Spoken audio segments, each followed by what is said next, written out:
100 நாள் வேலை திட்டத்தில் காந்தியின் பெயரை நீக்கியதன் மூலம் காந்தி 2வது முறையாக கொலை செய்யப்பட்டுள்ளார். முன்னாள் மத்திய அமைச்சர் ப. சிதம்பரம் குற்றச்சாட்டு. The second killing of Mahatma Gandhi.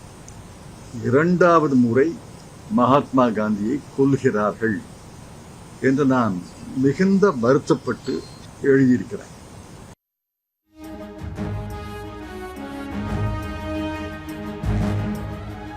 தமிழ்நாட்டின் வரலாற்று தொன்மையை நிரூபிக்கும் நடவடிக்கைகளை தடுக்கும் பாஜக அரசு தமிழர்களின் வரலாற்றை ஒருபோதும் விட்டுக் கொடுக்க முடியாது என நெல்லையில் புதிய திட்டங்கள் துவக்க விழாவில் முதலமைச்சர் திட்டவட்டம்.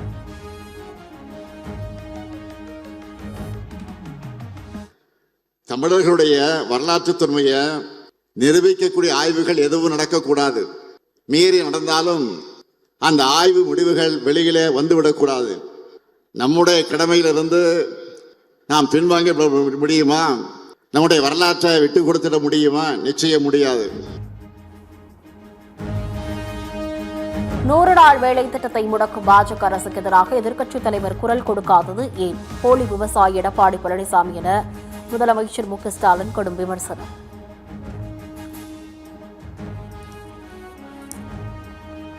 நாம் ஒரு மிகப்பெரிய ஆர்ப்பாட்டத்தை நடத்த வேண்டும் என்று அறிவிச்சிருக்கிறோம்.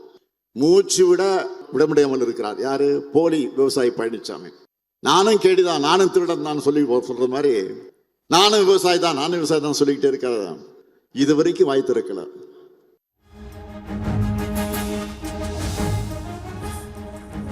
செங்கல்பட்டு மாவட்டம் திருப்போரூரில் 28ஆம் தேதி பிரச்சாரம் செய்கிறார் எடப்பாடி பழனிசாமி. மக்களை காப்போம், தமிழகத்தை மீட்போம் என்ற பெயரில் பிரச்சார பயணம்.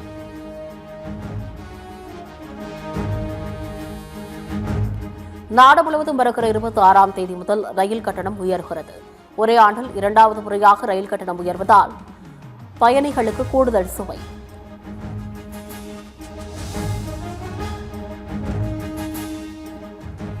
குளிர்சாதன வசதி இல்லாத பெட்டிகளில் 500 கிலோமீட்டருக்கு மேல் பயணம் செய்தால் கிலோமீட்டருக்கு 10 ரூபாய் உயர்வு.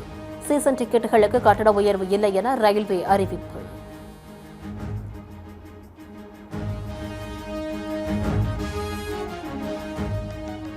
முதலமைச்சர் மு க ஸ்டாலின் தலைமையில் இன்று திமுக மாவட்ட செயலாளர்கள் கூட்டம்.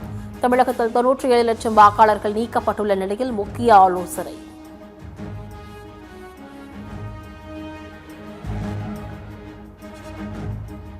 மக்களை பிளவுபடுத்த நினைக்கும் பாஜகவின் பணிகள் தமிழகத்தில் ஈடுபடாது. அமைச்சர் சேகர் பாபு பேட்டி.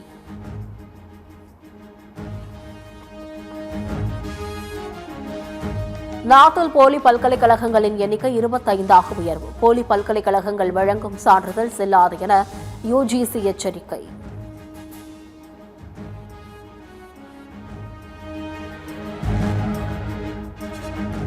சேலத்தில் சிறப்பு பொதுக்குழு மற்றும் செயற்குழு கூட்டம் வருகிற 29ஆம் தேதி நடைபெறும் என பாமக நிறுவனர் ராமதாஸ் அறிவிப்பு. மாம்பழம் சின்னம் மற்றும் கூட்டணி குறித்து முக்கிய முடிவு எடுக்க வாய்ப்பு. மாமல்லபுரத்தில் தவேக சார்பில் நாளை நடைபெறும் கிறிஸ்துமஸ் விழாவில் விஜய் பங்கேற்கிறார். நட்சத்திர ஹோட்டலில் நடைபெறும் விழாவில் 1000 பேருக்கு மட்டுமே அனுமதி.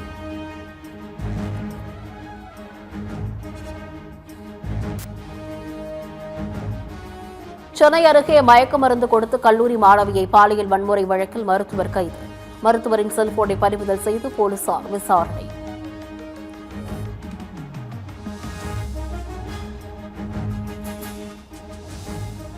திண்டுக்கல் பேருந்து நிலையத்தில் திடீரென்று பற்றி எரிந்த அரசு பேருந்து. அதிர்ச்சியடைந்த பயணிகள் உடனடியாக வெளியேறினர்.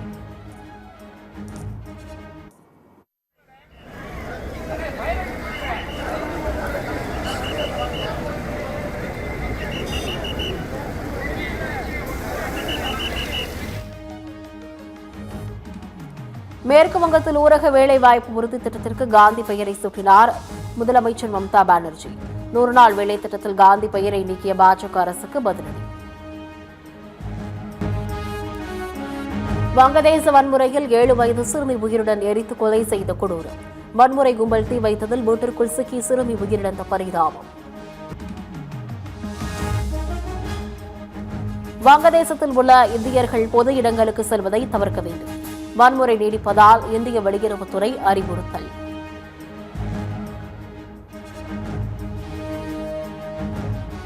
நிட்வா புயலால் பாதிக்கப்பட்ட இலங்கைக்கு 1850 கோடி ரூபாய் நிவாரணம். சர்வதேச நாணய நிதியம் அறிவிப்பு.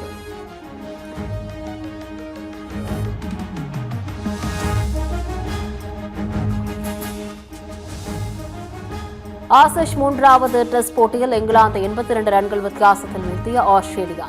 3-0 என்ற கணக்கில் ஆஷஸ் தொடரை வென்று ஆஸ்திரேலியா அசத்தல்.